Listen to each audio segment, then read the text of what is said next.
I've listened to Out of Sight by James Brown for 2 years. And I listened to it once yesterday. Welcome to Spin It.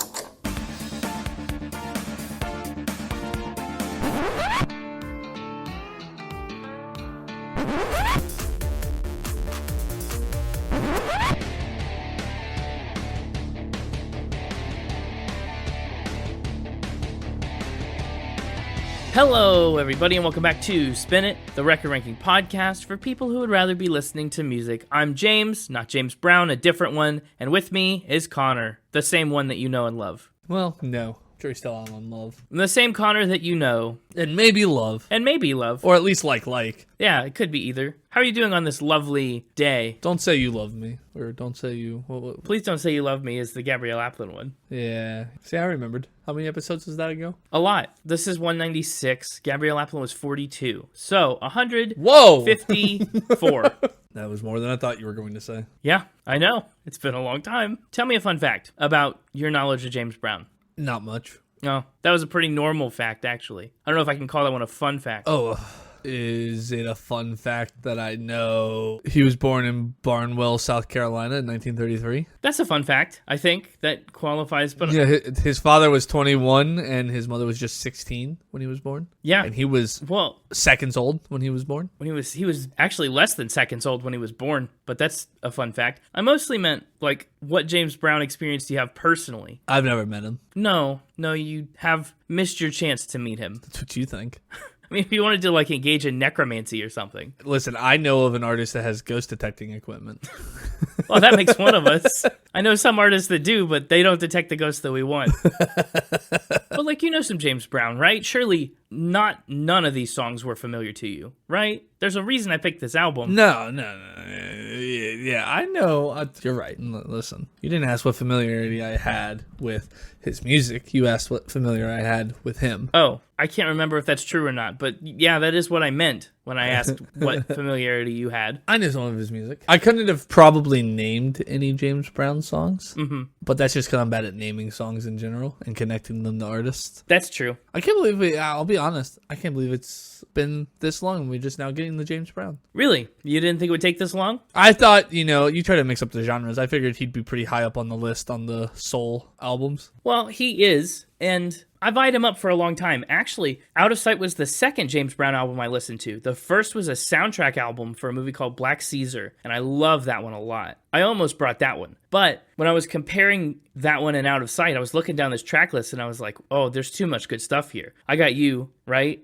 Obviously is a biggie. Mona Lisa is a great song. We've talked so many times about I Loves You Porgy already. Only You. Like it feels like there's a lot of classics, a lot of things that you must know or must discover in the year of discovery on Out of Sight. Although, man, there's a lot of stuff on Black Caesar. Down and Out in New York City and the Boss and Sport and Life. Gets me every time. Tons of fun. So check that one out if you haven't yet. But also, check out Out of Sight. It probably retrospectively did take us a little too long. I don't know. We've done some similar kind of stuff, but nothing quite as... Man, I didn't mean to like put you on blast about it. I mean, just a little... You're having like an existential crisis over taking too long to do them now. Well, you put me on blast, but I mean, James Brown is Mr. Dynamite, so maybe I deserve to be on blast. He's the Godfather of Soul. He's the hardest working man in show business. And here we've relegated him to episode 196.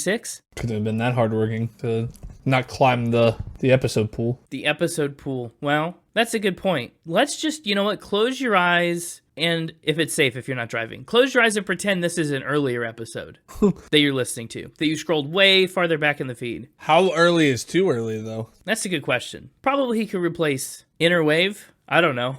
Episode 21. Pretend it's episode 21. Wow, episode 21. Yeah. That was 2021, Connor, right? Yeah. Wow. I know. See, we're getting to James Brown plenty soon. Honestly, couldn't have done him any sooner, really.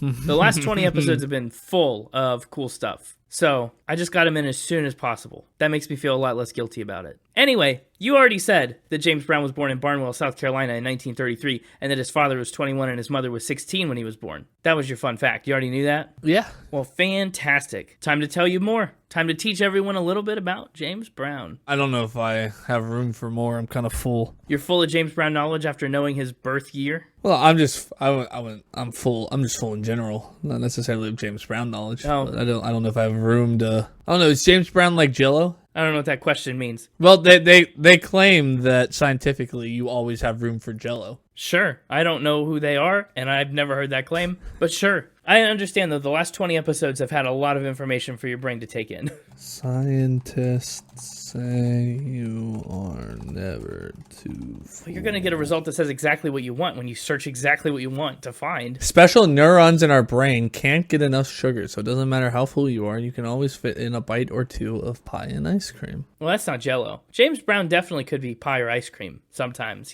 No, there's something... What is this? It's not lifesavers. Lime Jell-O is key to answer to brain research. Excuse me? Well, I guess we'll find out at the end. Oh, never stop learning. Don't eat yellow Jell-O in space. Why shouldn't I eat yellow Jell-O in space? I don't think you'll have the chance to. But what if I do? Don't. Who knows what the consequences could be? We're about to find out. Time to buy a ticket to space. Well, we'll find out at the end of the episode, I guess, whether James Brown was Jell-O and you could hold more, or whether you forgot everything instantly. Guess we'll see at the end. Well, I now know. And yeah, we'll save it for tease at the end. Okay. I now know. When little James Brown was still a kid, the family moved from Barnwell, South Carolina to Augusta, Georgia. Oh, I was going to guess. Oh, sorry. Well, you missed your chance. But when they moved to Augusta, since they didn't have a ton of money to spare, they ended up living in a brothel that was run by his aunt. Oh, not a lot of female-run brothels in 1930s, I feel like. I think that's not true. Actually, I think most of them are run by females. Really? As brothels? Totally. Well, what do I know? About mid-century brothels? I guess I could imagine you wouldn't know much. I just, the 1930s don't feel like a good time for women to be business owners. No, I read a whole biography about a woman in New York who was a madam, a brothel owner, and she... That's true. There is the whole term madams, so I guess... But, yeah, I guess, you know what? Ignorant of me. The whole term madam is all the proof you needed? Well, yeah, that's like a whole stereotype for, like, different things. It's like, oh, you have to have the madam. Okay. Anyway, it's a pretty wild bit of trivia that James Brown spent a portion of his childhood in his aunt's brothel. But, I mean, while that was probably a negative of living in Augusta, I would imagine, a positive is that little James took up music as a hobby. He sang in talent shows and in theaters, and he sang ballads. He did buck dances, which I learned about. They're almost like tap dances, right? And if you've ever seen James Brown perform in his later years, you'll know that he puts those buck dancing skills to good use into his adulthood. He moves a lot. He also spent a lot of time entertaining World War II soldiers stationed at Camp Gordon, which was the local military installment in Augusta. So that's cool. Supporting the troops. He was able to experience the legendary Howlin' Wolf play and sing the blues. We haven't done Howlin' Wolf yet either, but oh man. Well, we're only on episode 20, so we got time. Only on episode 20, still plenty of time. Howlin' Wolf, yeah, he's not out of sight yet. And after watching him play, James decided to learn harmonica and piano and guitar for himself when he was a teen. He really starts pursuing music aggressively. At 16, James Brown was convicted of robbery, and while he was in jail as a juvenile delinquent, he formed a gospel quartet with some of his fellow inmates. He got out in 1952, and at 19, he joined a gospel group. 2 years later, he would join up with another gospel group featuring his fellow former detainee, Bobby Bird. That group would go on to be known as the Famous Flames. James Brown would be with the group beginning in 1954, and honestly, he would kind of become their frontman. It really gave him his first taste of recording music and finding success as a band leader. They started out modestly, right, playing college campuses and festivals, but then they got in touch with Little Richard. Little Richard is another one I've been wanting to do an episode on for a long time. Pace yourself. We can't do all the greats right away. We gotta pace them out. Right in the first 20 episodes, I know. Save a couple of greats all the way for like episode 196, you know? Yeah, I don't know. Will we even still be going at 196? Will there even be greats left? I mean, how many greats can there even really be? A time will tell. But Little Richard is one of them, for sure.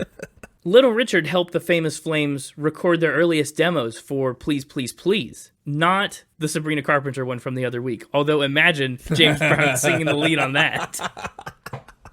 I honestly can't. I think the styles are too incongruous for me to impose James Brown on that. But they put out other chart-topping singles too, like Try Me and I'll Go Crazy and Do the Mashed Potatoes. You know, when all the dances that people did were named after food back in the 60s. It really gave James Brown a chance to experiment as a recording artist and a lead vocalist, right? He started to develop his iconic rasp and wail that now he's so well known for. I mean, that's the defining trait of James Brown's voice, is his scream. After all that, it came Night Train, Lost Someone, Baby You're Right. James Brown was a hit. And beyond the singles, his first LP was a live album, Live at the Apollo. I actually listened to all of Live at the Apollo for the first time as I was getting ready for this episode, taking notes on it. I was like, ooh, I'll put on a James Brown live album, and man, it's just something else. He's just a force to be reckoned with. And after that live album came out, it was obviously a big success. James Brown and Bobby Bird founded their own production company. And it's this early era of James Brown where we're hanging out today. Obviously,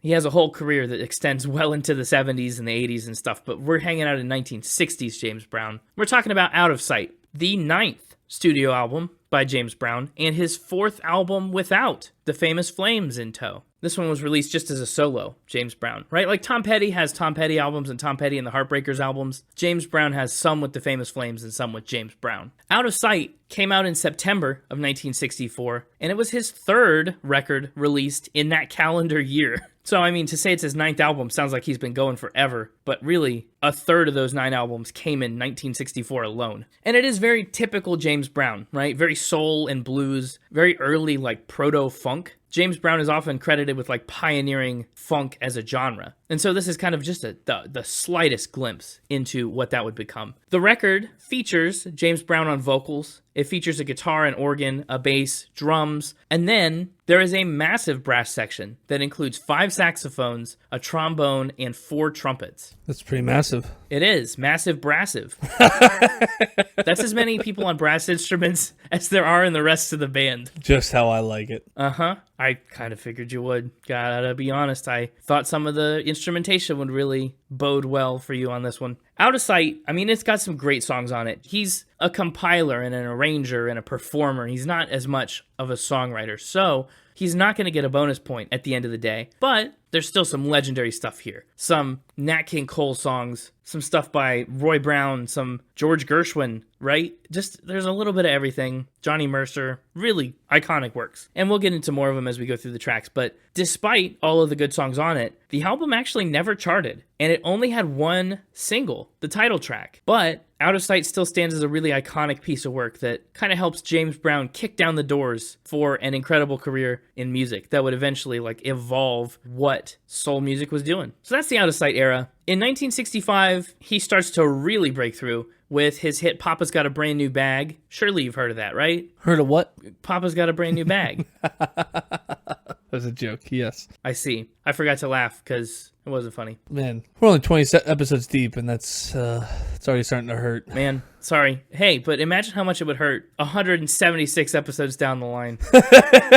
But Papa's Got a Brand New Bag was James Brown's very first top 10 single, and it earned him his first Grammy. Then he rode that wave and put out It's a Man's World, and then he did the iconic reissue of I Got You, which took him squarely into the world of superstardom. I don't know about you, but when I picked up the album that had the debut of I Got You, parentheses, I Feel Good on it, I expected to hear a different song when it started playing, because I'm so familiar with the single version. The album cut is very distinct and very different, and I think it's cool. We can talk about it, but 1965 he did the reissue, and that really took off. His next single, Cold Sweat, is a song that music historians often point to as the very first proper funk song. That's one that they say, yeah, this is when funk evolved. And they don't call him Soul Brother #1 for nothing. I mean, he was #1. He was the first to do something like that. Over the course of his entire career, from 1958 with the Famous Flames up until 2002, James Brown would release 59 studio albums, plus 15 live albums. He would put out more than 144 singles, 65 of which would chart on the US Hot 100, which is an absurdly prolific career. And later on in his career, he went the same route as like the B.B. Kings of the world, right? Where he just played, he just performed, he just toured. He would play as many as 330 shows a year with his touring band. And playing a show for James Brown isn't just sitting there with a guitar in his lap, right? He moved, man. Like, he dances and he shakes and he screams. He's energy incarnate. He said that every night he tried to, quote, give people more than what they came for. Make them tired, because that is what they came for. And boy, is he exhausting to watch. in the most exciting way. Have you ever seen him perform? Like videos? Not live, of course. Again, you missed your chance to meet him. Only you skeptics talk like that. I am a little skeptical that the ghost of James Brown still roams the earth.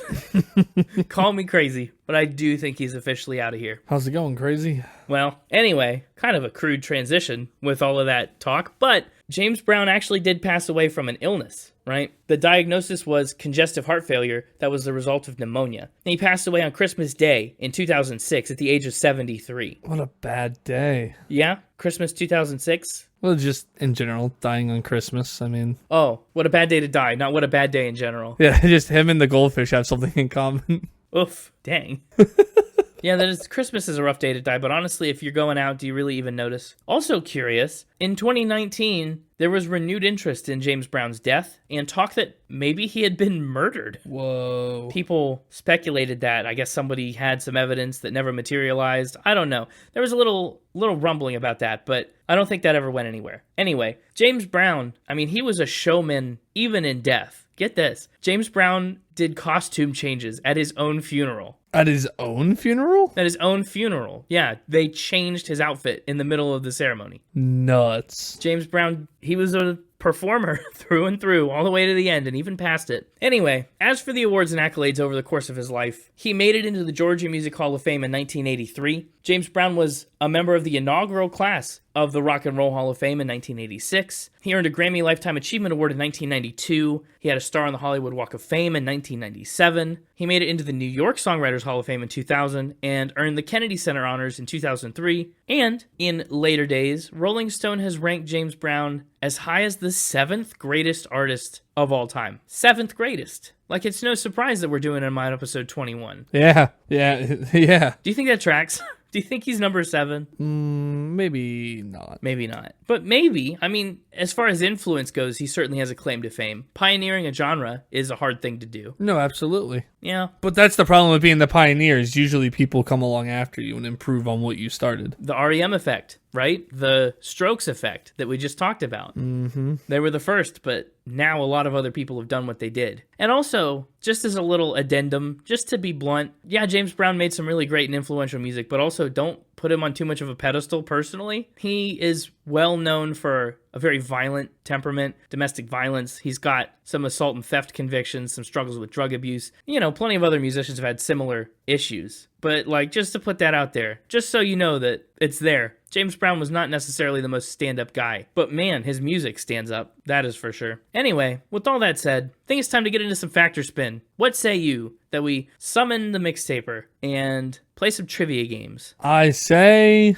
yes. Well, fantastic. Let's see what the mixtaper's been up to. Hey, it's me. Hello, mixtaper. So good to see you again. Yeah, it's pretty good being here for 196 episodes. Oh, no. Sorry, I didn't tell you to close your eyes and adjust. We're doing this as episode 21. Wait, what? Episode 21. Because we felt like it was wrong to wait 196 weeks to do James Brown. And so to alleviate our own feelings of guilt, we're just pretending that this is 170 episodes in the past. Oh, I don't pretend. I only spin. Well, you know what? That's fair. Well, we can just spin that this is episode 21. That I'm okay with. All right, good. Well, I'm sorry you're coming off such a hard week last week. What, with you getting shut out brutally on the Miley Cyrus episode. That is is a real shame. Yeah. Hopefully you can pull it back together and see what comes up this week. Can't do any worse if that's any consolation. But I can do the same. You could do the same. Honestly, between you and me and the audience, I'd love it if you got shut out today. So weird.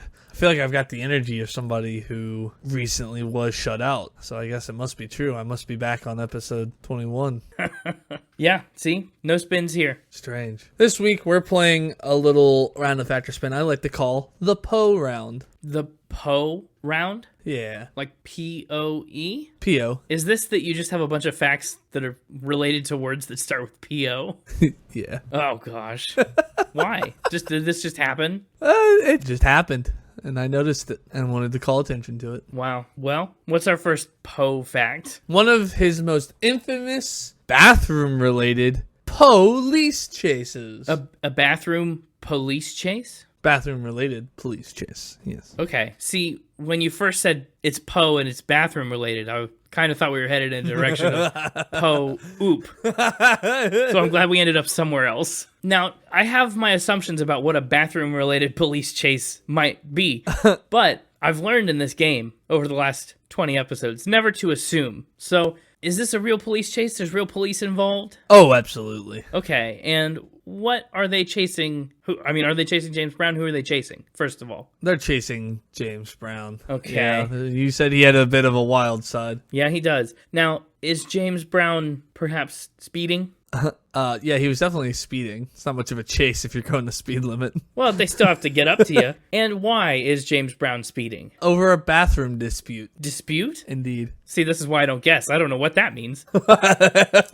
My initial assumption was that he just really had to go to the bathroom, and he was just trying to get to a bathroom in the hurry. No. But he's disputing something. What's a bathroom dispute? Is someone trying to use a bathroom he doesn't want them to use? Basically.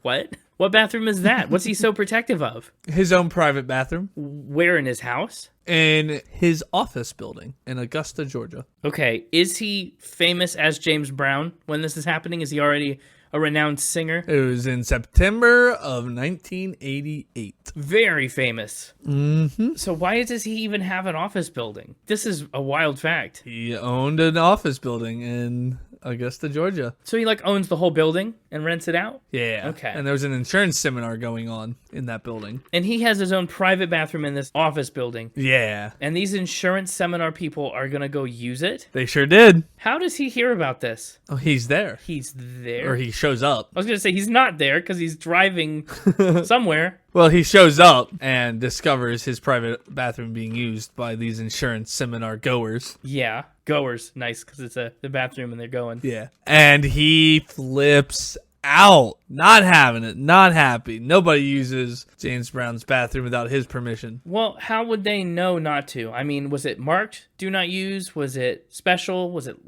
locked? And I don't know. Knowing James Brown, I'd like to think that there were signs, you know? I would imagine you could tell, probably. This is no ordinary bathroom. Plus, I'm sure for the office seminar, it was public restrooms with like you typically see in a public space. Oh yeah, I'm sure there were public restrooms somewhere. Whereas his private one was probably... Somebody found his private one, stumbled into it. But he's just there. Okay, so is he storming out when the police come? Well, he kind of comes into the seminar waving a shotgun. Oh, okay, so he goes to the building, unassuming. Goes to do his business, finds his own bathroom occupied. Occupied and or desecrated. Or used. Desecrated?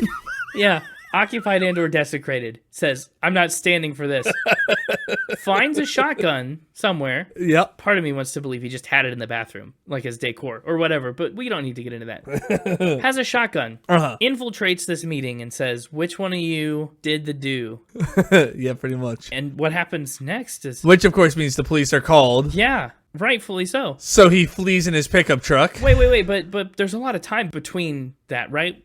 Does someone fess up? What do they say when he comes in with the shotgun? I don't know if anybody fesses up. Nobody in their right mind should have fessed up. That's for sure. Yeah. I would have held my tongue if I couldn't hold my stuff. No idea. I just know that police are called. The police arrive. He flees in a pickup truck. Crazy pursuit across Georgia into South Carolina and back. Whoa. Across state lines. Yeah, to the point that Brown even tries to ram some police cars to get him out of his way. And continues driving on his wheel rims after police officers shoot out his tires for another 6 miles before he's finally forced off the road. Wow. But why? Somebody used his toilet. Yeah, but he really only made things way worse for himself. What happens as a result then? Yeah, absolutely. Police run him off the road, throw him in handcuffs, and what? Fine him? Landed him in prison with multiple charges. Okay. And later it was found he was on PCP. That's the missing piece of the puzzle.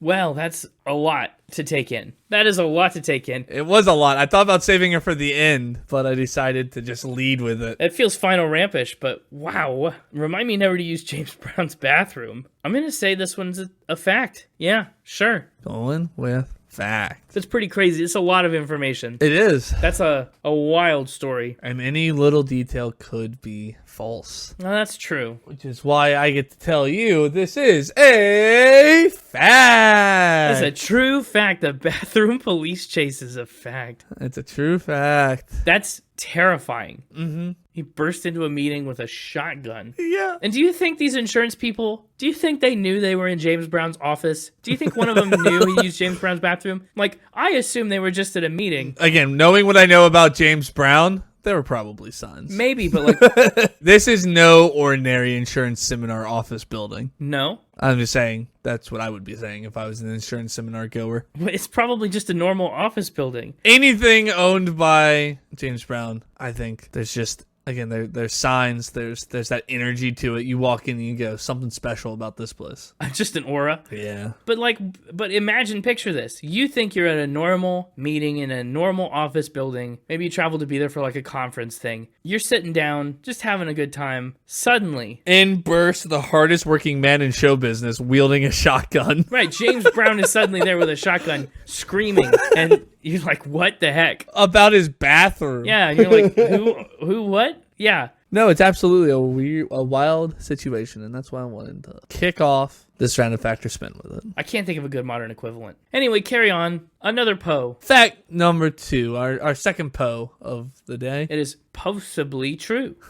James Brown once jumped into a pool during a performance. Sorry, you said pole? A pool. A pool. A pool. Okay. I was like, I thought you meant highlight the Poe. pole, like a flagpole, I thought you said pole, but like drew it out really long to emphasize the Poe. But you meant a pool. A pool. A little body of water. He jumped into a pool during a performance. Indeed. Ridiculous. Was it planned? Yes. No.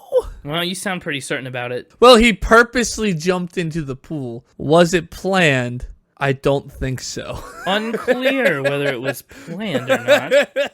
The fact's not he fell into a pool. He jumped No, he into just it. leapt. It's just whether or not that was a part of the expectation for the evening, or if that was spontaneity at its finest. Well, so I guess part of this depends on the occasion for the performance. What's the venue? They were doing a concert in the country of Georgia. Oh, not the state. Correct. He's over in Eastern Europe, but like where? What's the place? Why is there a pool there? Well, he was performing at an old swimming facility where there was a stage built right alongside an old pool. Oh, an old pool? Filled with water, but yeah. Filled with new water? Yeah, it was an older swimming facility. Okay, but like it had been maintained. It's just an older facility that was converted into a unique concert venue. Yeah, exactly. Got it. In Georgia. Okay. Yeah, the former USSR. Is this at the end of the performance? He just like does a big thank you, everybody, have a great night, and cannonballs, or? No, it was right in the middle of the climax of Sex Machine. Wow. Okay. He just kind of suddenly leapt off the stage and into the swimming pool mid-song. Well, he is a high-energy performer. And then he, crawls back out of the pool and finishes the show? His bandmates had to fish him out of the water. And then, yeah, he climbed back on stage soaking wet and finished the song. Well, not just the song, but, what about the rest of the show? Yeah. That's wild. This is a weird one, because jumping into a pool kind of makes sense. However, I could also see it as one you're trying to insert if you want to keep your PO theme. But being in the country of Georgia for no apparent reason is really strange. So that's, messing with my head. I think I'm going to say it's a fact. Going with fact. Yeah, I mean, I already said he's a high-energy guy. He moves, he jumps, he yells. I think jumping into a pool at the high point of a song would kind of be... In Georgia, the country? Well, in Georgia, the country, sure. Not Georgia, the state where he had a high-speed police chase. No, and South Carolina, the state, where he also had a high-speed police chase. Oh, that's true. And then Georgia again. Yeah. But no, Georgia, the country, I think. Why not? Why not? This is another true fact! Another true fact. Wow. I can't believe it. That's kind of wild. It's a lesser-known fact about him, but you can read about it apparently in James Brown biography The One by R.J. Smith. Well, how about that? Cannonball. He jumped into a pool. And now you mentioned his showmanship funeral. I did. Yes. So let's talk about a funeral he held for his pet Poodle. Poodle. He held a lavish funeral for his pet Poodle. A lavish poodle funeral. Every time you talk about fancy dogs, they're lavish. You realize that? Well, fancy dogs, fancy and lavish kind of go hand in hand, right? Yeah, you did it to Mariah Carey. You're doing it to James Brown. Lavish poodle funeral. His own poodle had died. Yes, is that what you said? Indeed. What was his poodle's name? Poojie. Poojie? Poojie. Poojie the poodle. That somehow feels totally unoriginal and completely unique. Poojie the Poodle. Yeah. What's so elaborate about this funeral? It's just very extravagant. His dog died in a freak accident, and he wanted to really honor Poojie with a nice funeral. But like, in what ways is it lavish? I mean, just ritzy? Well, he placed Poojie in a white casket with hand-painted nails Wow. and staged a full memorial service at his home. Yeah, how many people came? Family, friends, and even some employees of his radio station were invited and instructed to dress as if it was for a state ceremony. Wow. How much money did he spend on this dog funeral? Well, for that information, Yeah. we'll have to play everybody's new favorite game show. Guess that dog funeral amount. One is the dog funeral amount. There was one dog funeral. Dog funeral cost amount. Well, that's a different story. Lavish for a Poojie, I'm guessing 20 grand. Maybe. Is that a maybe, like we don't know? Yeah, we don't know. Okay. But it was, either way, whether it was expensive or not, it was intense and legit. Mm-hmm. And you don't know how many people were there, but a lot of friends, family, and employees. Yeah. Brown even broke down sobbing in front of the coffin, and his valet had to drape his shoulders with a cape to comfort him. Oh, the cape is his thing. Mm-hmm. He does the cape all the time. Mm-hmm. Including at dog funerals. Yeah. Well, now, I've heard the cape thing before. I think, isn't that like a gimmick he did during one of his songs? Where he would pretend to break down crying in the middle and then do the cape? I don't know. That's interesting. You know what? Sorry, Poojie. I think this one's a spin. You think I would spin about poor Poojie? Yeah. I think Bougie Poojie is perhaps Poojie. untrue. Oh my gosh. Poojie. Oh, that's amazing. It's that cape detail. I just think that's a little bit not it. That's a thing that he does, but that feels like not a dog funeral thing. Although he does love his capes. I don't know. Sticking with spin. It was a little suspicious. This is a Trugie Poojie. This is a true fact. Wow, a Trugie Poojie.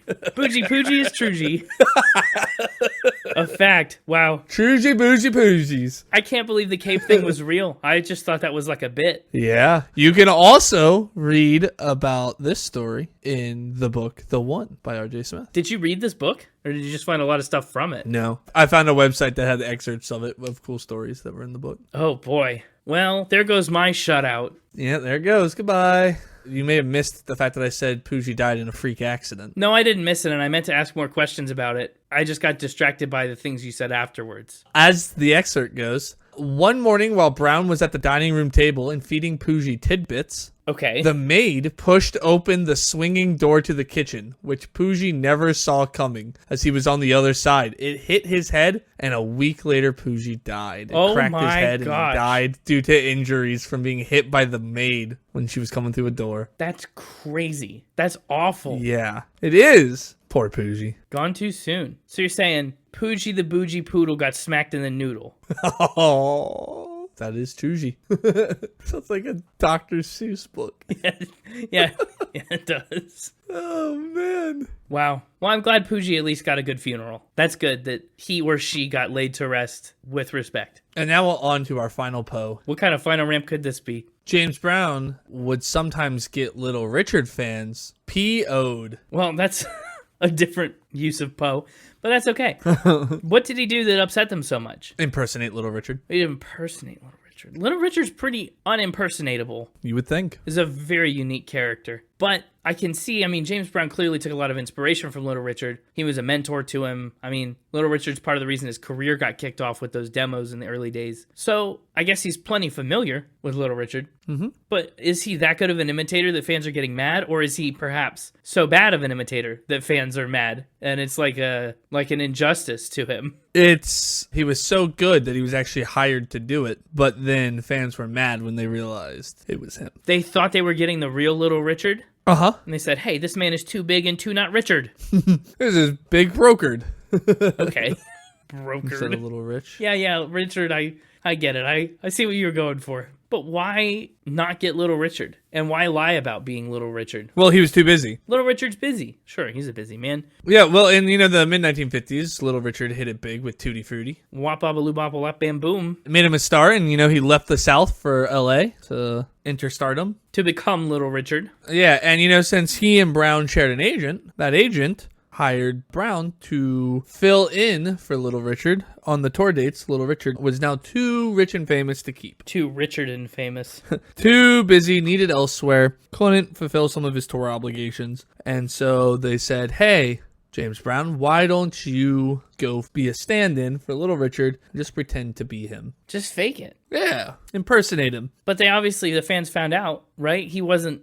A couple times. But did he get away with it a lot? But yeah, I mean, enough that he did it for a little bit. But then at one show in Alabama, the crowd did realize that that was not Little Richard and started chanting, "We want Richard." But Brown rose to that challenge by doing backflips across the stage until the audience was convinced he had to be Little Richard. What? That's crazy. Hey, you don't look like Little Richard. Oh yeah? Could anybody else do this? Just flip, flip, flip, flip, flip, flip. And they're like, oh, you know what? You've got a point. And even if he doesn't have a point, I'm impressed. Just do backflips. That's so funny. What a funny way to respond to pressure. Yeah, okay, I think this is ridiculous. I think this is probably a fact. You've done 3 facts. I don't know. That's already suspicious, but I think I'll believe this. The backflip thing at the end is just icing on the cake. And even if it's not true, you want it to be true. Yeah, hey, even if it's not true, I'm impressed.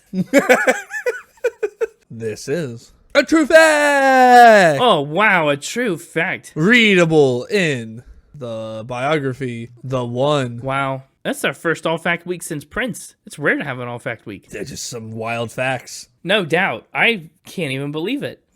See, we started with high-speed police chase, and we kind of just never left that high. No, we were on that level the whole time. But that concludes the week of Poe. Yeah, what a man, what a career. The week of Poe. Sure. Mixtaper, I hope you have a wonderful week of, I don't know, what's this week? Not Poe. Week of Op. Sure, you do that. We'll see you next week for more facts and more spins. I want a costume change at my funeral. Well, you only wear the same costume in life, but then at your funeral, you change costumes in the middle of it? That'd be wild. No. I would just like wear one costume and then halfway through change into an identical but different costume. Oh, got it. Identical. Yeah. I figure, people will show up and throw like red paint on me like they do priceless works of art. Yes.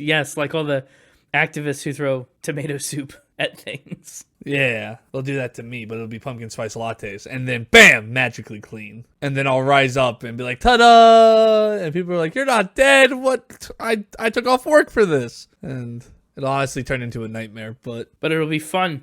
It'll be fun in the moment. Start doing, if it turns into a nightmare, start doing backflips. Better start working on my backflips. Yeah, you really ought to. Yeah! Oh, he's backflipping away.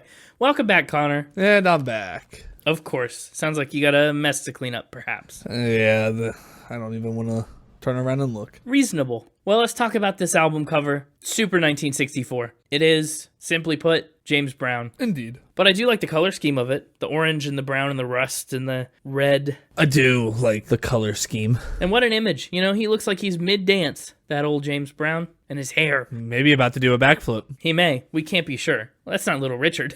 But honestly, his hair is great. James Brown has some of the most recognizable hair in music. Hey, I recognize it. Mainly because it's attached to him, but... Yeah, I guess if you put it in a lineup, if you just had the hair there, would you recognize it? I don't know. Be close. Depends on who else's hair was in the lineup. That's true. That'd be kind of a fun game. Dude, a hair lineup? Yeah. See if you can recognize whose famous hair. Everybody check out the hairline. Oh, that's good. Uh-huh. Anyway, that's the album cover. Let's get into the songs on this record. There are a dozen of them. Not a baker's dozen. A dozen for all of us non-bakers out here. And boy, are they short. I mean, that's the thing about 1964. Everyone was making short songs. I want my own dozen. A what dozen? I want my own dozen. I want a Connor's dozen. What number of things would be your dozen, if you could? We just did this on the Kin episode. Did we? I mean, 8 weeks ago. Yeah, but I feel like I didn't get it all out of my system. Yeah, okay. Feels like that was like years ago. Yeah, years have passed since episode 13. My dozen would just be, honestly, I'd co-opt the normal dozen. Whoa, you'd have a hostile takeover of the normal dozen? Yeah, I'd just be 12, and everyone would have to start calling it a James dozen. Wow, that's actually really smart. I wish I'd thought of that. Yep. I think I'd go with one. One? A Connor dozen is just one? Yeah. Why? Oh, because then you could eat 50 dozen chicken nuggets in one sitting. Yeah, exactly. 50 Connor dozens.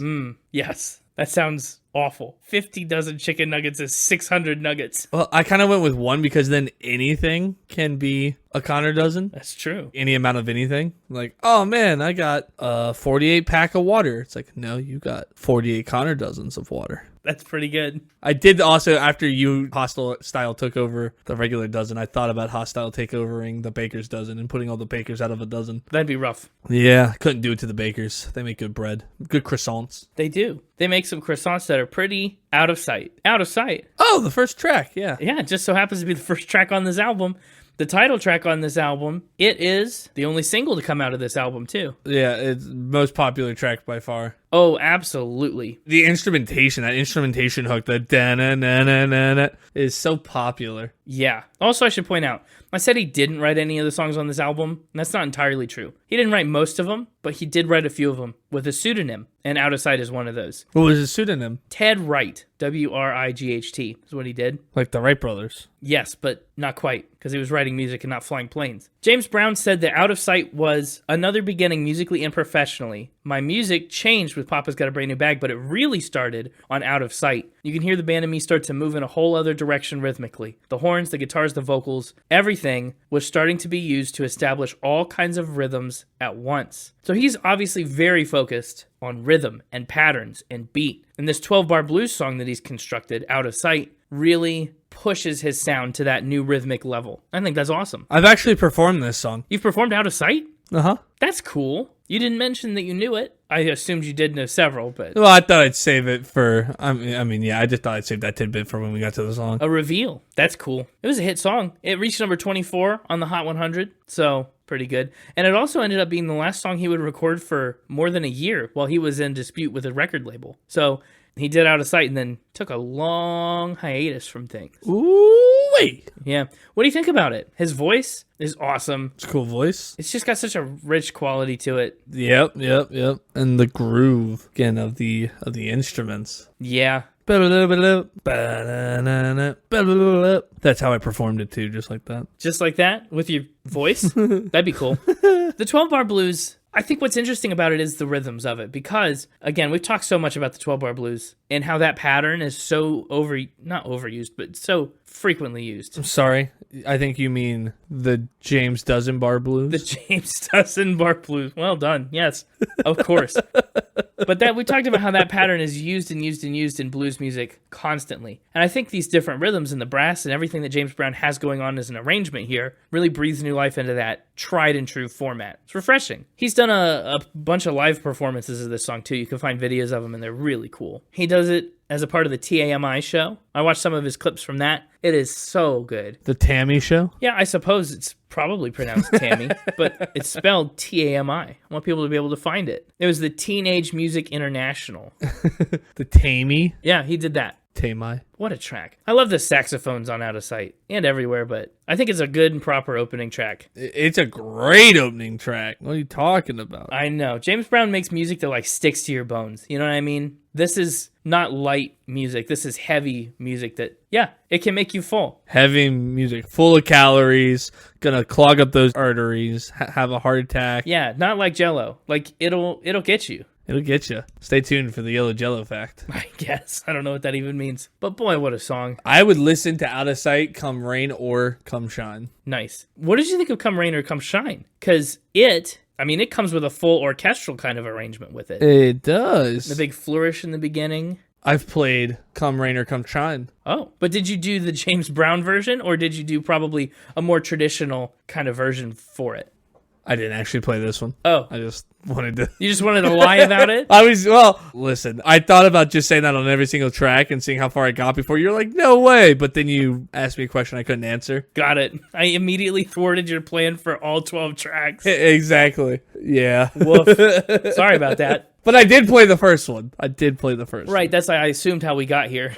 Yeah. Pattern's got to start somewhere.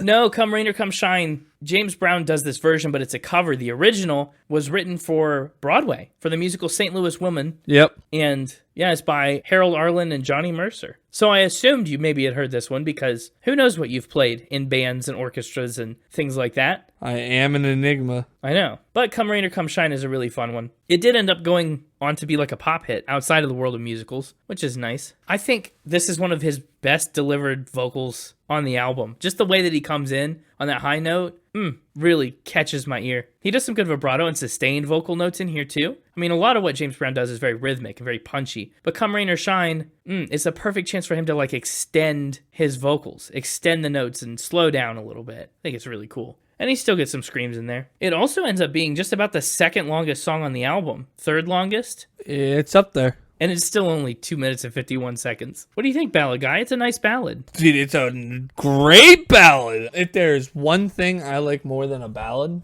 it's a giant sweeping orchestral ballad. Yeah, they don't make them like this much anymore. Nope. And there's like a contrast, too, to the sweet gentleness of the orchestra and just the power he's putting behind his vocals and his yelps. Yeah. And I think they balance out really well. Other famous covers of Come Rain or Come Shine include Ray Charles, Ella Fitzgerald, Judy Garland, Frank Sinatra. I'll do like the Frank Sinatra version. Kind of figured you might. So you knew this song already then, even though you didn't play it. Yes. Yeah. Sorry. I guess I did. You just said, I played Maybe it, and so. then you said, no, never mind. And you didn't tell me that you knew it still. Fair enough. Know it. I've played it. That's pretty much the energy I got from you. But no, I don't know it. Right, yeah, exactly. And also I haven't played it. The last note that he hits on Come Rain or Come Shine is electric. What a good way to end the song. There's a version of it that has Michael Bublé on it. Oh, I bet. I mean, it's a jazz standard. Bublé does all the jazz standards. That's like his thing. Yeah, it was somebody else's cover, though. He just guessed on it. Oh, he just jumped on it. A feature. Yeah. Nice. Well, then we move on to Good Rockin' Tonight. I like the way we're moving from vibe to vibe. You know, we go from high energy to low energy back to high energy. There's a good flow. So the album doesn't like stall out with too many ballads in a row quite yet. Good Rockin' Tonight was written by Roy Brown in 1947, and it depends on who you ask, but a lot of music historians would point to this as one of the first rock and roll records. Oh. Yeah. Now, there's others, too, right? Like Rocket 88 and You Ain't Nothing But a Hound Dog and Big Mama Thornton and all that, but Good Rockin' Tonight's in the conversation. It's in the running. It actually got inducted into the Blues Hall of Fame in 2022. Not the James Brown version, just the Roy Brown version. But boy, what a song it is. It's kind of got like almost like a swing vibe to it. I really like James Brown's version of it. It's a decent song. It is. I mean, after two powerhouses in a row, this one feels a little lacking, but I do like the trumpet solo. Or saxophone? Sorry, no, this is the track with the saxophone solo. Sorry. Gotta love a saxophone. I also really love what they're doing with some of like the gang vocals in the background here. Like, it's more than just James Brown's voice on this track. You hear hooting and hollering and whooping and cheering from other people. It kind of gives the song a live energy that I really like. Also interesting too, Good Rockin' Tonight was Elvis's second single. Yeah, so this is an important song historically, regardless of the James Brown version, you know? It's still a good version here, but man, I think it's fine. I think it's a really interesting historical piece. Let me hear you say yeah. Yeah. Let me hear you say yeah. Yeah. Anyway, that's Good Rockin' Tonight. Let's talk about Till Then, another heavily orchestral kind of ballad. Another great start. Yeah. Love it when a song starts out like this, just all power right away. All power, and then what's interesting is when it starts all power, his voice is a lot sweeter and less power. He holds back more than we've seen so far on the album, I think. And we combine him with some backup singers that kind of echo his style in classic fashion. He like lets this song be sweet. This song always reminds me of the Put Your Head on My Shoulders, the way the background instrumentals are. Yeah, and kind of part of that melody too. It feels like it parallels that really intuitively. Yep. But it's a cool song. Till Then, Please Wait For Me. Till Then. And it's weird hearing him sing a little more softly. Yeah, I think it shows a lot of his range. It's an important track for this album so that you know he's not all rough and rowdy all the time. Just most of the time, especially if you use his bathroom. Then, watch out. Man, till then, no matter what, no matter when, he'll be back. Even if there are oceans he must cross and mountains he must climb, he will get you if you use his bathroom. Now he'll haunt you. If only we knew someone with ghost detecting equipment. If only. That's an alright song. Till Then is a really sweeter... It feels like it's not quite emblematic of this record, but I'm glad it's here for a breath of fresh air. You're lucky he's rough most of the time. Yeah. Fair enough. You know one song that I really liked the first couple times I went through this album and still really like? It's Nature Boy. Nature Boy's a cover of a song that was popularized by Nat King Cole. It first came out in 1948. Nature Boy, you know the hippie movement of the 60s, right? Which is maybe more germane to what James Brown was singing about in 1964. Well, in 1948, there was a group in Los Angeles, like pre-hippies, called Nature Boys. And that's what Nat King Cole is singing about. So it's cool. It's like hippies before there were hippies. It was a major stepping stone when Nat King Cole did it to help him get famous. And James Brown's version is really cool. I like that eerie kind of theremin almost sound that's in here. It's a voice that like sounds like an instrument. I think it's really cool. Sure. And that's what hooks me about it. I don't know if the melody is particularly intriguing or enticing, but definitely that background voice is. And the way that they've constructed the song around that is really good. I like the going on in the background. Yeah, and I like when they replace the vocal and like augment it with that same part played on stringed instruments. Mm-hmm. Sometimes you don't even notice. No, it sneaks its way in there. Even though it's so prominent. It's funny that you don't notice, isn't it? Yep. I really like Nature Boy. I did too. I found an interesting quote about, the composition of the song, right? Not necessarily James Brown's version, but it holds true for James Brown's version and is relevant to it. This quote's by novelist Steve Erickson, and he said, "Nature Boy is so otherworldly in its melody and lyric that any number of interpretations over the decades, from Nat King Cole's to Alex Chilton's, have never been able to make it ordinary." He said, "It sounds like something that, from the minute it was written, existed out of time and place. All 1001 Arabian Nights compressed into 2.5 minutes as mediated by a cracked Mojave Debussy slugging down the last absinthe from his canteen." The last bit of that got a little convoluted, but suffice it to say, it's just a song that sounds like it exists out of time. It does. Really cool, really fun. Sinatra's got a version, Miles Davis has a version, Peggy Lee, Celine Dion, Lady Gaga, and Tony Bennett, Oh, okay, yeah. Rick Astley, right? Everybody's done a Nature Boy. Then we move right on to track number 6, I Wanna Be Around. This is another song that is just a general kind of standard song, super popular one. It is mostly written by Sadie Vimerstedt and Johnny Mercer, another Johnny Mercer hit. Sadie Vimerstedt, it's an interesting story. She was from Youngstown, Ohio, and sent her idea for the song to Johnny Mercer. She wrote a line and sent him this song. It was kind of based off of Frank Sinatra's divorce. She saw that Frank Sinatra got divorced, had this idea, sent it to a songwriter, and Johnny Mercer's the one that composed I Want to Be Around based off that idea. Wow. Really interesting, right? That's weird. Mm-hmm. Yeah, she didn't even have his address. She sent her letter to Johnny Mercer, songwriter, New York, New York. The post office got it and said, "What the heck is this?" And they sent it to ASCAP, the performing rights organization. And ASCAP was like, "Oh, we know this guy. Here, have a letter." All right, then. That's crazy. And so this woman, Sadie Vimerstedt, got a third of the royalties from the song. It first was published in 1962, so James Brown is kind of right on the cutting edge of this one a little bit. Just 2 years after it first appeared, he's making his cover version. But boy, he wasn't quick enough. Aretha Franklin, Perry Como, Brenda Lee, Frank Sinatra. Brenda Lee? Brenda Lee. Wow. They all did it in 1963 and early 64. So James Brown still was late to the party a little bit. The Beach Boys did it later than that, and Michael Bublé did it in 2016. I Want to Be Around is a really cool song. And who knew it had such a story? I like the plucky stringed instruments in this. The violins that just kind of play that little part, doo-doo-doo-doo. Feels like another moment where he really introduces nice staccato rhythmic elements into a song. And it's kind of a bitter song. There's not a lot that James Brown and Sabrina Carpenter have in common. When we talked about how they both sing songs called Please, Please, Please. One thing I think they do kind of share, at least on this song, is the attitude. This song sounds like emotionally, attitudinally, this is a song Sabrina Carpenter would sing. I want to be around to pick up the pieces when somebody breaks your heart. I will discover that revenge is sweet, and I'm applauding from a front row seat when somebody breaks your heart like you broke mine. That's spunk. That's vicious. And it's funny because, again, it sounds like a love song, but the lyrics are scathing.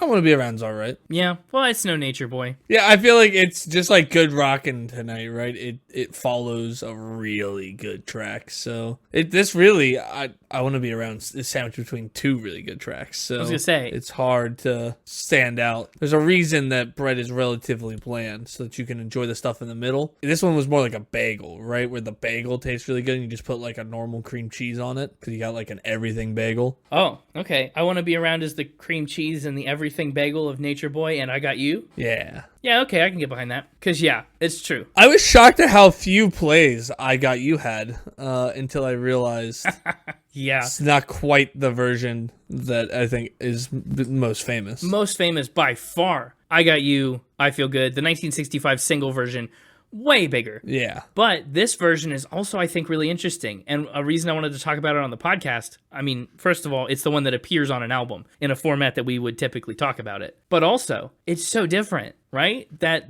saxophone part that kind of does a rhythmic thing in the foreground instead of the typical da-na-na-na-na-na that we're used to. Like, it's very different. And it's funny because that's kind of what makes the 1965 version feel distinct. It's one of the most defining features of the 65 version. And to take it away in the 64 version, I mean, it makes you focus a lot more on the vocals and the melody. And I mean, they didn't take it away in the 64 version, just didn't have it. Well, yeah, in right. the 64 version. I mean... It was more added to the 65 version than taken away in the 64 version. No, absolutely. But what I mean is, if you heard the 65 first, which I'm sure most of us did, As most people have. yeah, then it feels like it's subtracting. It feels like it's missing. But really, you just see the ways that it evolved and changed, morphed into the more popular and successful 65 single. I've played this one. I don't know what to believe.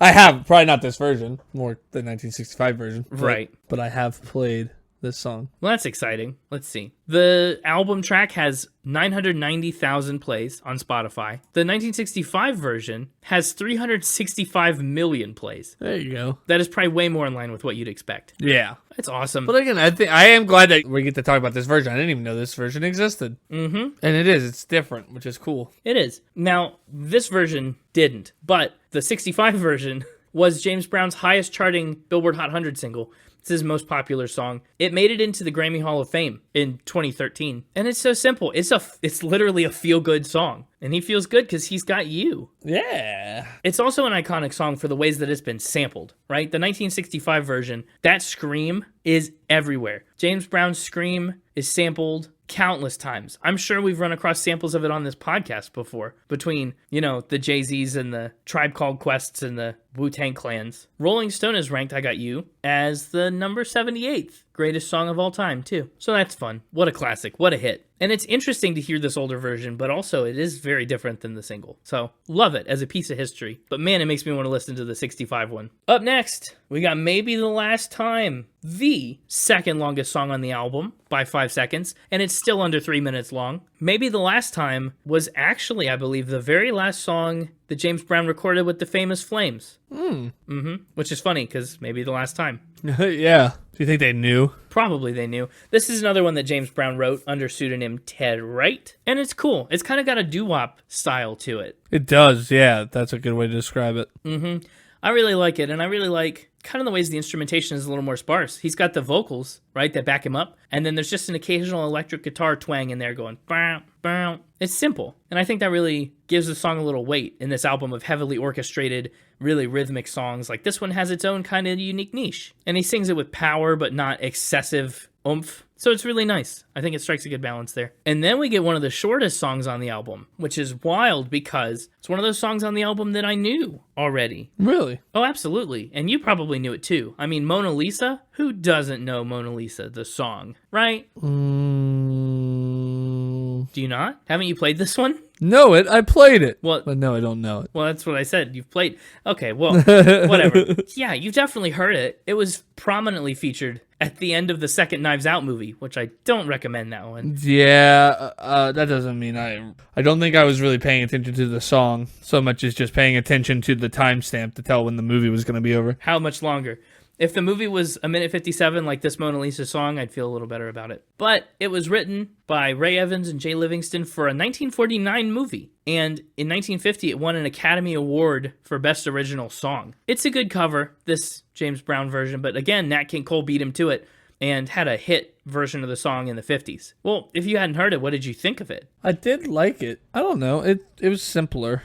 It is. Honestly, I think you'd like a version that wasn't James Brown's better. Really? Because you know the way James Brown is. Maybe I'd recognize a version that isn't James Brown's version. Well, that's a good point. I mean, you know James Brown. He is kind of fast and loose with the melody sometimes in favor of more grit and more screaming, right? So he forgoes a little more of the traditional melody on Mona Lisa and kind of does his own thing. And that's fine. it does make the song a little harder to recognize if you don't already know it or might just tangentially recognize it or anything. Interesting. But it is a song about the painting, and it just describes it. You know, Mona Lisa, you're that lady with the mystic smile. Is it only because you're lonely that they've blamed you for that Mona Lisa strangeness in your smile? Why do you smile? To tempt a lover? To hide a broken heart? Are you warm? Are you real? Are you cold and lonely? It's a cool song. It's fine.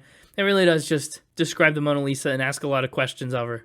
And then we get a song that we've talked about on this podcast twice before, if my memory serves, if not more times. Definitely twice. I Loves You Porgy. And which episodes did we listen to them on so that people can go check those out? Oh, man. Well, so we didn't listen to I Loves You Porgy on the Nina Simone episode. Well, yeah, we talked about it. But we talked about it because Nina Simone, it was like one of her breakout hits, was her cover of I Loves You Porgy. And so then, that was episode 77, which is coming in just 56 short episodes.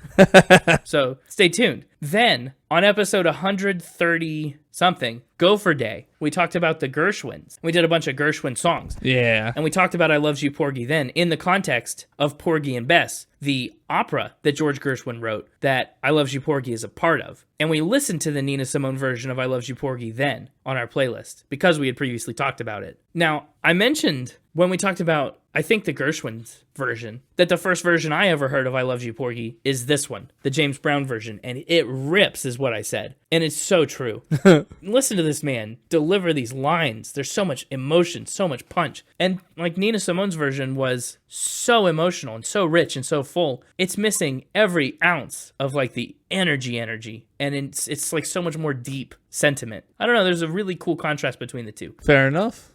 Yeah, we talked a little bit about it and the context behind it in the Gershwins, but basically, Porgy is the male lead of this opera, and Bess is his love interest, and she is in an abusive situation. Porgy is trying to rescue her, trying to save her, and this song gets sung kind of at a climatic moment in the show. Porgy's promising that he'll protect Bess, and she's saying, Porgy, I loves you. Don't let him take me. Don't let him keep me. Save me. Do something. I love you. It's just a really raw, powerful moment. And James Brown, it's such a cool, he just delivers all that emotion in a very different medium than we've previously heard. Yeah. And I really like it. I like the idea of Kermit the Frog saying this. I love you, Piggy. It's a Porky Pig. I love you, Piggy. I was going to say Porky, but... Porky. Oh, I loves you, Porky.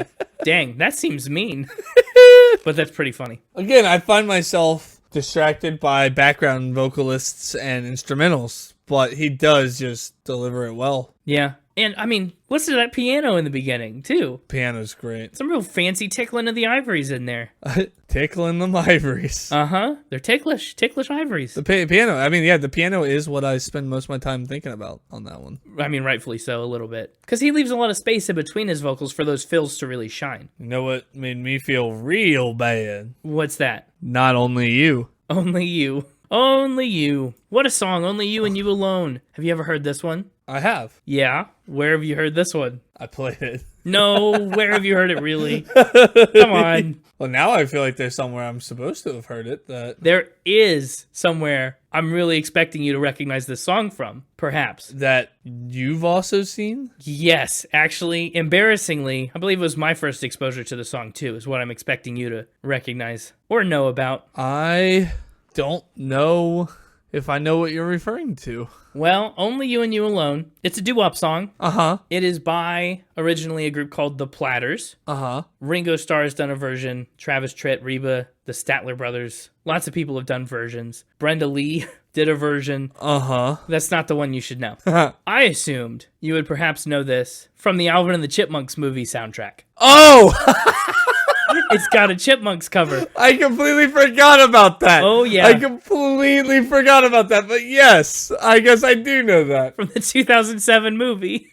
Alvin and the Chipmunks sang it. And so, I mean, when I was a kid in 2007... That's funny. I heard this song from Alvin and the Chipmunks. Because who knew James Brown or the Platters in 2007? Dude, 2007 Connor probably thought that slapped. 2008 Connor loved Only You by Alvin and the Chipmunks. Certainly. Too bad he's dead now. Yeah, it's true. He had to die so 2009 Connor could live. Oh, no. I just can't believe that movie existed and that they did stuff like this. Oh, it's so good. It's bringing back memories. This still slaps. 2025 Connor still thinks this slaps. Yeah. Well, the James Brown version is pretty good too. Not to discount him. It's just in general a good song. That's right. It's a good song, and so I know a lot of different covers of this song, so I forgot about Alvin and the Chipmunks. Oh, I know it. Yep, that's a deeper cut. But wow, what a track, and I love it here on the album. James Brown version, obviously a lot lower register than the Chipmunks one. I should do an Alvin and the Chipmunks movie marathon. I never watched the road trip one. Anyway, Only You is the last song with lyrics on this album. We close it out with a whopping 6.5-minute instrumental, 3 times longer, roughly, or at least twice as long, as anything else on this record. Something Else. It's something else. There's some good organ in there, some good brass in there.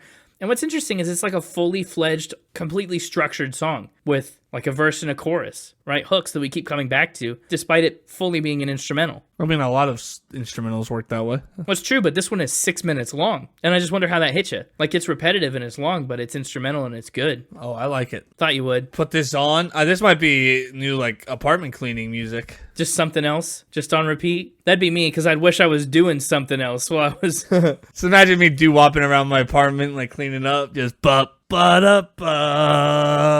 You gotta do wop while you do mop. Yeah, and then I gotta be careful opening any doors. Dude, yeah. You don't have a dog, but... I do have a mixtaper.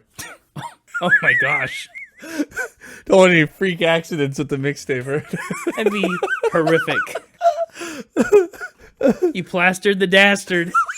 I was trying to think of something that was good as Poodle in the Noodle. Oh, man. Anyway, Something Else has some cool guitar parts, some cool organ parts. It's just kind of nice. It's just kind of a good vibe to close out of Sight. Not enough horns, in my opinion. I want the horns doing more. Well, the rest of the album has been pretty horn heavy. Yeah, and I mean, they're there in the middle, around the 3-minute mark, but in a 6.5-minute track, I just wanted a little more horns. That's fair enough. Well, you can't have them. Oh. Yeah, it's a shame. Anyway, I think that takes us up to Final Spin. Sure does. Well, as I mentioned, James Brown doesn't get a bonus point for writing all these songs, although he did write a good 4 of them. He did Out of Sight, he did I Got You, he did Maybe the Last Time, he did Something Else. I'm giving the music on Out of Sight an 85. I think it's good. It's pretty nice. I think the arrangement helps a lot of these songs really well. There's some 12-bar blues, there's some jazz standards, there's some good instrumentation here that we'll get into in a minute. But yeah, I like it a lot.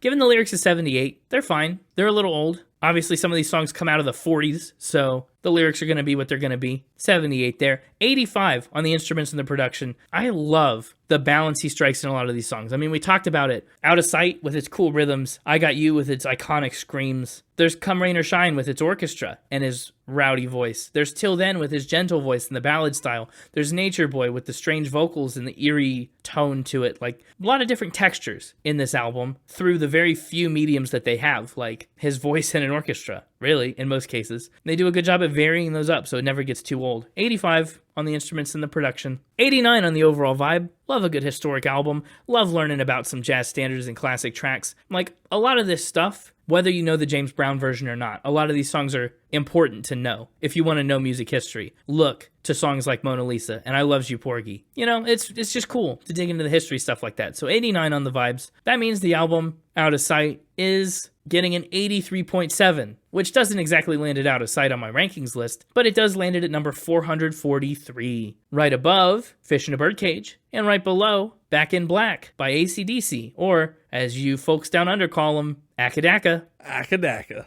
That's right. Now for Connor's take. Let's see what you thought about these wonderful, wonderful songs on this wonderful, wonderful album. These 12 Please. Connor dozen tracks. No, it's one James dozen tracks, though. Yeah, it's one James dozen, but 12 Connor dozen. Yeah, well, I guess that is true. It's the same. That is how unit conversion works. I like it. Yeah. Yeah. I think this was a good change of pace for the podcast, I think. Oh, totally. 21 episodes in, it's a good time to hit something like this. Good time to mix it up. That's exactly what I was thinking. Exactly. I think the only real bad time to do a James Brown album would be like 196 or something like that. Yeah, like way on farther down the road. No, thank you. But even like, yeah, you know, I really just think 196 is the worst, right? I mean, even after 196, that's better because like then it becomes like cool that you didn't. That we waited so long. Yeah. Just 196 would be the absolute worst time to do James Brown. Uh-huh. Yeah. Yeah. So glad you didn't do that. Wouldn't have dreamed of it. Honestly, unthinkable. Godfather of Soul. My top 4. What? Top 4? What? My top 3 in album order. Yeah, you could take extra if you wanted. I could. I'm not. Out of Sight. Strong start. Come rain or come shine. Well, you got to pick one or the other for your top 3. I choose, controversially, rain. Oh, dang. Mainly so that I've got plenty of water for my nature boy. Nature Boy. That's an intriguing one for me too. And then honorable mention, Only You. That's remarkable. Not that you picked Only You, but perhaps the most surprising part of that top 3 is that it's got no love for I Got You. You don't got I Got You. Yeah, well, I got no love for the... I don't got love for the 1964 version. Wow. It's not true. I have a little love for it. It's kind of cool. But it's no 1965 version, so... No, it's amazing what a difference a year makes. What a glow up. Yeah, what a glow up for I Got You. I just thought I'd give some love to other tracks that didn't have an alternate version that was way more popular. That's almost all of them. Almost all of them had an alternate version that was way more popular. I hate to break it to you, but Only You also did. Come Rain or Come Shine also did. I guess I should say by the same person. Oh, okay. He didn't replace... He didn't supersede any of those other tracks. I Got You's the only one that kind of got directly bumped. I think the album's got some great instrumentals. I like the different range to his vocals, the grit versus the more soft-natured vocals. I'm in a generous mood. Oh, okay. And so I'm going to give this album 8 bougie Poojies out of 10. Bougie Poojies. Wow, perfect. 8 is strong. 8 is solid. I think that's probably about where this album could have capped out for you. Yeah, it wasn't going to break the 9s, but I could see on the wrong day it slipping to a 7, but I was in a good day, so... It was one of the more correct days. Well, and that's lovely. Yeah. I think you placed this album properly in the lineup to give it an 8. Yeah. I think you could have surrounded it with some real powerhouses that would have made me feel like this needed to be a 7. Yeah. But you didn't do that. No, we're coming off a stretch. Tyler, the Creator, Sabrina Carpenter, The Strokes. Easy stuff. Easy stuff. Stuff that you were not giving 9s to, for sure. Exactly. So that's reasonable. That's a good way for things to be. And it's going right above 21 Pilots. Ooh, Lords of the Thimbles. Indeed. Below Daryl Hall and John Oates. Below Yes. Below Hippocampus, Steely Dan, AJR. But above Beyonce, Chris Stapleton, the Doobie Brothers, Mariah Carey. It's a fairly low 8, but not so bad. The 8s are pretty stacked. The 8s are pretty stacked. I do now wish I had placed it below Pentatonics, simply so that my bougie Poojie would be right above my pampered puppies.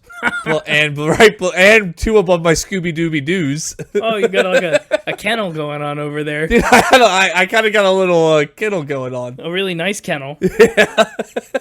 Don't stand near the doors.